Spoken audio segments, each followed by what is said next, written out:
आकाशवाणी लखनऊ से प्रस्तुत है प्रादेशिक समाचार।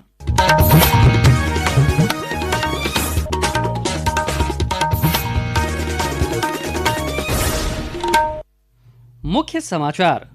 प्रधानमंत्री नरेंद्र मोदी ने बजट उपरांत वेबिनार में सुधारों और व्यापार सुगमता के लिए नीतियों के प्रभावी कार्यान्वयन पर दिया जोर।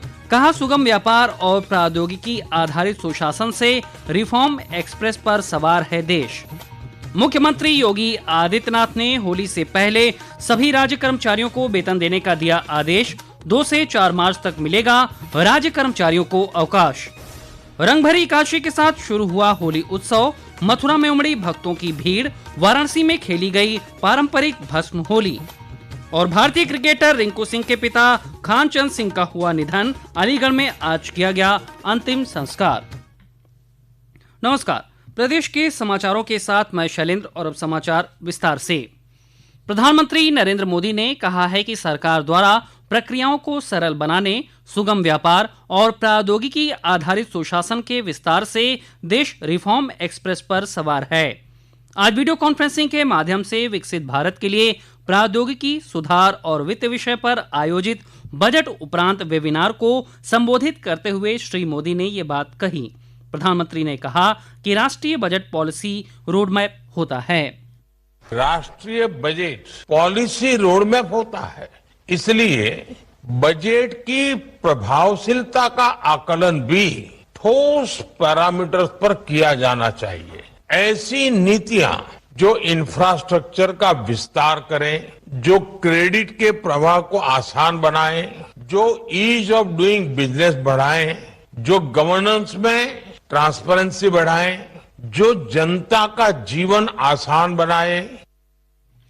प्रधानमंत्री ने कहा कि सुधार की गति को बनाए रखने के लिए नीतिगत इरादों तक ही सीमित न रहकर उत्कृष्ट क्रियान्वयन पर भी ध्यान देना आवश्यक है। उन्होंने एआई, ब्लॉकचेन और डेटा एनालिटिक्स के व्यापक उपयोग के माध्यम से पारदर्शिता, गति और जवाबदेही बढ़ाने पर जोर दिया। केंद्रीय कृषि एवं किसान कल्याण और ग्रामीण विकास मंत्री शिवराज सिंह चौहान ने आज झांसी स्थित रानी लक्ष्मीबाई केंद्रीय कृषि विश्वविद्यालय के दीक्षांत समारोह में विद्यार्थियों को उपाधियां प्रदान की। इस दौरान उन्होंने विश्वविद्यालय परिसर में ऑडिटोरियम सहित कई नवनिर्मित ब्लॉकों का उद्घाटन भी किया। समारोह को संबोधित करते हुए उन्होंने कहा कि बुंदेलखंड देश का महत्वपूर्ण क्षेत्र है, जहां कृषि विकास की व्यापक संभावनाएं हैं। उन्होंने कृषि अनुसंधान को गति देने और नई तकनीकों को किसानों तक पहुंचाने पर जोर दिया। मुख्यमंत्री योगी आदित्यनाथ ने होली के पर्व से पहले ही सभी राज्य कर्मचारियों को वेतन का भुगतान करने के निर्देश दिए हैं। मुख्यमंत्री ने कहा कि त्योहार के मद्देनजर किसी भी स्तर पर लापरवाही बर्दाश्त नहीं की जाएगी और सभी विभाग तय समय सीमा पर कड़ाई से पालन करें। श्री योगी ने आउटसोर्सिंग, संविदा कर्मी, सफाई कर्मी समेत सभी श्रेणी के कर्मियों का भुगतान भी त्योहार से पहले सुनिश्चित करने को कहा है। मुख्यमंत्री ने शनिवार 28 फरवरी को कार्य दिवस घोषित किया है। इसकी जगह अब कर्मचारियों को 3 मार्च का अवकाश दिया जाएगा। ऐसे में 2 से 4 मार्च तक राज्य कर्मचारियों के लिए अवकाश रहेगा। विधानसभा अध्यक्ष सतीश महाना आज कानपुर में आयोजित एमएसएमई लीडरशिप कॉन्क्लेव में शामिल हुए। कॉन्क्लेव में प्रदेश के राज्य मंत्री नितिन अग्रवाल के साथ उद्योग जगत के लोग भी उपस्थित रहे। इस अवसर पर विधानसभा अध्यक्ष ने कहा कि सरकार उद्योगों को बढ़ावा देने के लिए कई प्रयास कर रही है, जो प्रदेश को $1 ट्रिलियन की इकोनॉमी बनाने में कारगर साबित होंगे। उद्योगों को अब माहौल मिला है उत्तर प्रदेश में काम करने का और इंडस्ट्रीज बहुत खुश है। प्रदेश सरकार उद्योगों को और उद्यमियों के लिए बहुत प्रयास कर रही है कि कैसे इन्वायरमेंट बनाया जाए। यूपी 1 ट्रिलियन इकोनॉमी पर पहुंचने के लिए इंडस्ट्रीज का बहुत बड़ा योगदान होगा। मुझे विश्वास है कि दोनों तरफ से, सरकार की तरफ से भी और इंडस्ट्री की तरफ से भी एक माहौल बनेगा, जिसके कारण उत्तर प्रदेश इंडस्ट्रियलाइजेशन के मोस्ट प्रेफर्ड डेस्टिनेशन के नाते से जाना जाए। प्रदेश सरकार के मंत्रियों ने आज विभिन्न जनपदों में विकास कार्यों और कानून व्यवस्था की समीक्षा की। अंबेडकर नगर में प्रभारी मंत्री गिरीश चंद्र यादव, शाहजहांपुर में प्रभारी मंत्री नरेंद्र कश्यप ने विकास योजनाओं, निर्माण कार्यों और कानून व्यवस्था की समीक्षा की। पशुधन कैबिनेट मंत्री धर्मपाल सिंह ने मेरठ में समीक्षा के दौरान बताया कि सभी विभागों को 2026-27 की कार्य योजना 15 अप्रैल तक बनाने के निर्देश दिए गए हैं। निर्देश दिए गए कि गत वर्ष जितनी सड़कें बनानी थी उनको क्या पूरा कर लिया गया है और क्या कुछ अभी अधूरी हैं तो उन्हें कब तक पूरा कर लिया जाएगा। तो इस वर्ष की सड़कें मार्च तक पूरी कर ली जाएंगी और अधूरे काम को पूरा करना और नए वर्ष का हर विभाग अपनी कार्य योजना 2026-27 की 15 अप्रैल तक आवश्यक रूप से बना लेगा, तद अनुसार कार्य करेगा। ऐसे जनपद मेरठ के सभी विभाग जिले से संबंधित अधिकारियों को निर्देशित कर दिया गया है। भारतीय सेना और वायुसेना की ओर से संयुक्त रूप से गोरखपुर में आयोजित मेगा सर्जिकल नेत्र शिविर का आज समापन हो गया। इस नेत्र शिविर में सेना के चिकित्सकों ने रिकॉर्ड 374 लोगों की आंखों का ऑपरेशन किया।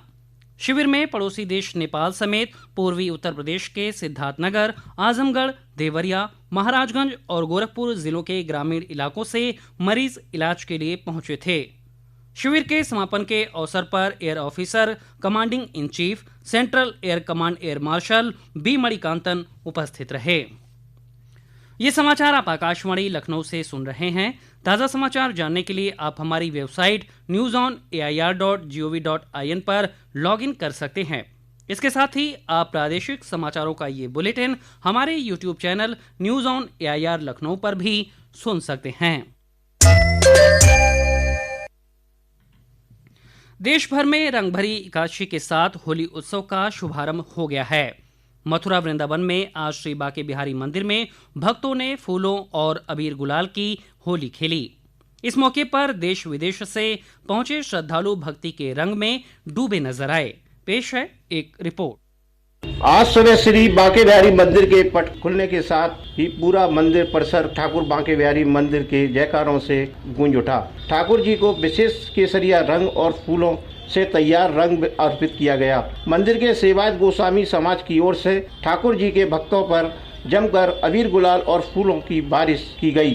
वृंदावन और मथुरा की गलियों से लेकर मंदिरों तक अबीर गुलाल उड़ता दिखाई दिया। वृंदावन के परिक्रमा मार्ग में बड़ी संख्या में भक्त परिक्रमा करते हुए सप्त देवालयों के दर्शन कर रहे हैं। भारी भीड़ को देखते हुए प्रशासन और मंदिर प्रबंधन ने सुरक्षा के पुख्ता इंतजाम किए गए हैं। मोहम्मद उमर कुरैशी, आकाशवाणी समाचार, मथुरा। वाराणसी में भी रंगभरी एकादशी पर उत्सव का माहौल है। श्री काशी विश्वनाथ मंदिर में परंपरा के अनुसार महादेव की चल प्रतिमा को मंदिर परिसर में लाया गया, जहां भक्तों ने महादेव को अबीर गुलाल अर्पित किया। वहीं काशी के हरिश्चंद्र घाट पर भस्म होली खेली गई।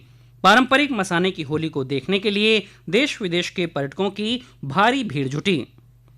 भगवान राम की नगरी अयोध्या में रंगभरी एकादशी के पावन अवसर पर हनुमानगढ़ी में विराजमान हनुमान जी का पूजन अर्चन कर होली उत्सव की विधिवत शुरुआत की गई। रंगभरी एकादशी पर नागा साधुओं ने हनुमान जी को अबीर गुलाल अर्पित किया। इसके बाद ढोल नगाड़ों और जयकारों के बीच नागा साधुओं ने रामनगरी के प्रमुख मठ मंदिरों में पहुंचकर होली का निमंत्रण दिया। अबीर गुलाल उड़ाते साधुओं ने महंत संजय दास की अगुवाई में परंपरा के अनुसार पंचकोसी परिक्रमा भी की। आगामी पर्व और त्योहारों के मद्देनजर खाद्य सुरक्षा एवं औषधि प्रशासन विभाग प्रदेश भर में चेकिंग अभियान चला रहा है। इसी क्रम में उन्नाव में जिलाधिकारी गौरांग राठी ने फूड सेफ्टी वैन को हरी झंडी दिखाकर रवाना किया। इस वैन में आधुनिक उपकरण लगाए गए हैं जो खाद्य सामग्री में मिलावट का पता लगाकर मौके पर जांच का परिणाम दे सकेंगे।